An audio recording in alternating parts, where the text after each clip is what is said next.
एक तू ही निरंकार। पद संख्या 283।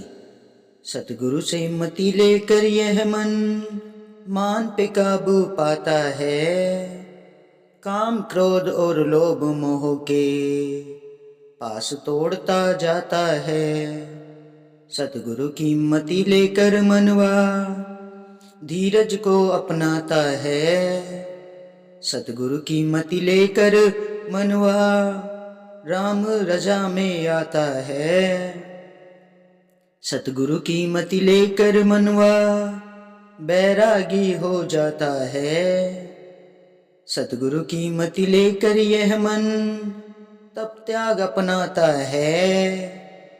सतगुरु की मति लेकर यह मन सुमिरन में खो जाता है। बैठते उठते चलते फिरते हरदम नाम धियाता है।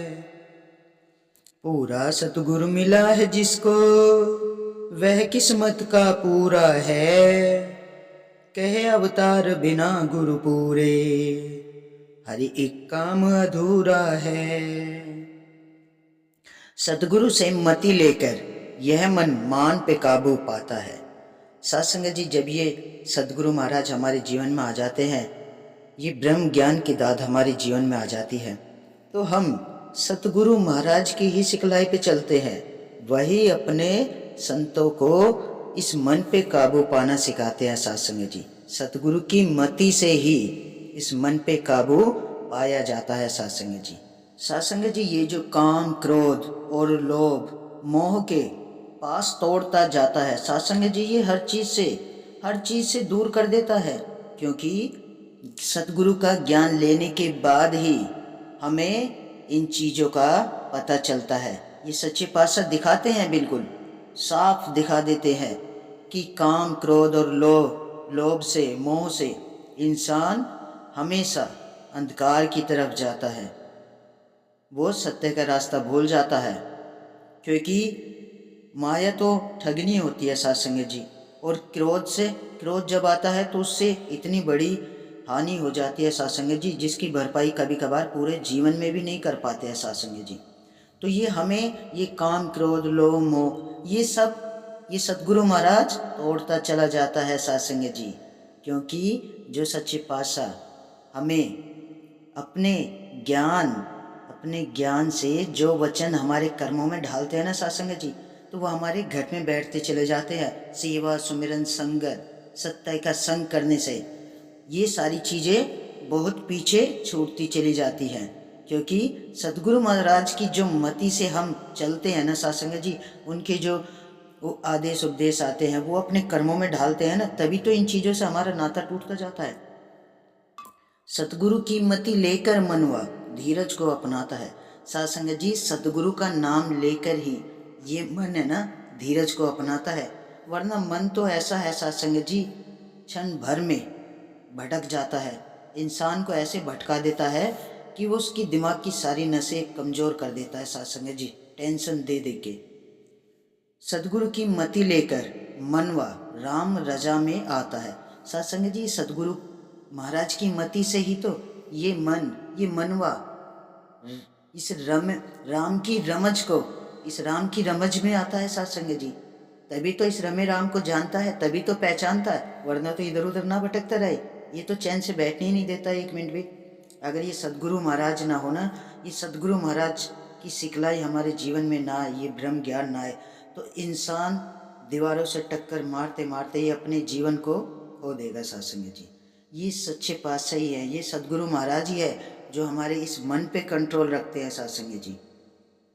इस मन को कंट्रोल में करने के लिए सतगुरु महाराज ने जो अपना पासवर्ड बता रखा है वही सिमरन करना है सत्संग जी। तू ही निरंकार मैं तेरी शरणा मैनू बख्श लो, यही एक मंत्र है जो इस मन पे काबू पाता है सत्संग जी। सतगुरु की मति लेकर मनवा बैरागी हो जाता है सत्संग जी। जब हम सतगुरु की शरण में चले जाते हैं तो ये मन है ना बैरागी हो जाता है। ये सतगुरु के ही गुणगान करता है, फिर ये सारी की ही चर्चा करता है, इधर उधर नहीं भटकता है।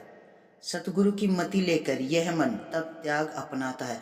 सत्संग जी, सतगुरु महाराज की कृपा से इस मन पे काबू पाया जाता है, ये तप त्याग सब अपना लेता है, फिर इंसान भटकता नहीं है सासंग जी। सतगुरु की मति लेकर यह मन सुमिरन में खो जाता है। सासंग जी, सच्चे पातशाह की ही मति, इसी के ज्ञान से ही मन में ये सुमिरन में खो जाता है ये मन, फिर नहीं भटकता इधर उधर, क्योंकि इस मन के ऊपर इस सतगुरु का है ना, सतगुरु महाराज की कृपा हो जाती है, ये इसको भटकने नहीं देता है। बैठते उठते चलते फिरते हरदम नाम ध्याता है। सत्संग जी, ये मन है ना, फिर बैठते उठते चलते फिरते हर दम यही इसी परमात्मा का नाम ध्याता है, सदगुरु महाराज की ही चर्चा करता है, इसी का सुमिरन करता है। जब ये सुमिरन आठों पहर हमारे मन में रहेगा ना सत्संग जी, आठों पहर इसका ध्यान लगा रहेगा, चाहे सत्संग जी हम उठते बैठते सोते जागते कहीं पे भी जा रहे हैं, कुछ भी काम कर रहे हैं सत्संग जी, लेकिन हमें इसे अपने मन में सदैव रखना है। जब ये हमारे मन में सदैव रहता है ना सत्संग जी, तो ये मन है ना फिर कहीं नहीं भटकता है, क्योंकि जो सतगुरु का पासवर्ड है ना सत्संग जी, इस मन को है ना इधर उधर जाने ही नहीं देता, इसके ऊपर बैठ जाता है वो, फिर ये भटकता नहीं है, ये मन भी फिर उसी को ध्याता रहता है, तू ही निरंकार तू ही निरंकार। पूरा सतगुरु मिला है जिसको, वह किस्मत का पूरा है। सत्संग जी, जिसे ये पूरा सतगुरु मिल जाता है ना सत्संग जी, वो तो किस्मत उसके तो वारे न्यारे हो जाते हैं सत्संग जी। लेकिन सतगुरु महाराज को हम कब रिझा सकते हैं सत्संग जी?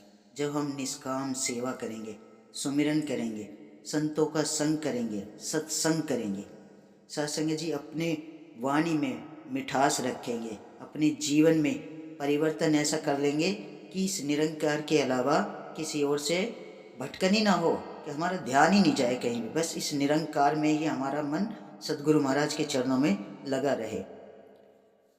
कहे अवतार बिना गुरु पूरे, हर एक काम अधूरा। सत्संग जी, इस गुरु के बिना है ना कोई भी काम हमारा पूरा नहीं हो सकता है, इसके बिना तो जीवन ही अधूरा है सत्संग जी। काम तो बहुत दूर की बात है, काम तो हर अधूरे ही रहेंगे, जीवन ही अधूरा है, क्योंकि बिगड़ ज्ञान के मनुष्य क्या है, पशु समान होता है। जब गुरु आ जाते हैं जीवन में तभी तो ये जीवन संवरता है, तभी तो वो अपने परिवार में सुख शांति से रहता है, क्योंकि जब ये ज्ञान आ जाता है ना तो उसे परिवार में भी अपने परिवार को अच्छे से इस ज्ञान की तरफ ही खींचता है, वो भी फिर इस सतगुरु महाराज की तरफ ही खींचता है अपने परिवार को, कि घर के सारे दुख दिलदर कलेश चिंता टेंशन लोभ क्रोध सब दूर हो जाए सत्संग जी। लेकिन घर में किसी एक ने भी अगर ज्ञान ले लिया ना परिवार में से, तो उस घर पे है ना सतगुरु महाराज की कृपा हो जाती है, और धीरे धीरे सत्संग जी पूरा घर ही निरंकारी बन जाता है। तो सत्संग जी, आओ मिलके हरि की चर्चा करें, इसके गुणगान करें। सतगुरु महाराज के चरणों में यही अरदास, यही विनती कि सतगुरु महाराज सबको अपने चरणों से जोड़े रखना, सेवा सुमिरन संगत से कभी दूर मत करना मेरे सच्चे पातशाह। ये ज्ञान की रोशनी सदैव सबके जीवन में आए, सबके जीवन में बनी रहे। तो सत्संग जी, आओ मिलकर इस हरि की चर्चा करें, इसका ध्यान करें। सत्संग जी, बड़े प्यार और सत्कार से कहना, धन निरंकार जी।